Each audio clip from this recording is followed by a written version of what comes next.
Ekipi Teuta Basket ka realizuar këtë fundjavë një fitore të radhës në transfer. Ndeshja u zhvillua në qytetin e Vlorës dhe qenje ndeshje pas forca, duke ruajtur deri në fund superioritetin me lojë të ekipit Durrësak kundrejt Flarmurtarit. Sipas ekspertëve të fushës, për Durrësakët gjithçka që e thjesht në transferin e Vlorës. Kjo edhe pse Teuta kishte filluar herët me stërvitjet intensive për të përballuar ngarkesën e rritje të nivelit të ekipeve rivale.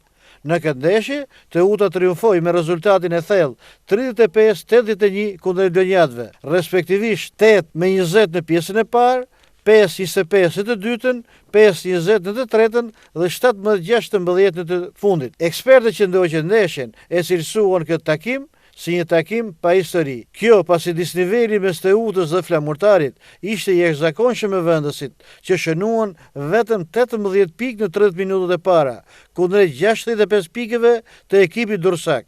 Në këtë ndeshje u shuan kapiteni i ekipit Krisi Gërrea, i cili realizoi 16 pikë, 8 kërcime dhe 2 asistime, me Grayson Gez me 15 pikë, 5 kërcime dhe 4 asistime. Tashmë ekipi Teuta Basket po përgatitet për ndeshjen e radhës, që do të luhet të shtunën e ardhshme me Apolloninë e Fierit në pallatin e sportit Ramazan Jala të qytetit bregdetar të Durrësit.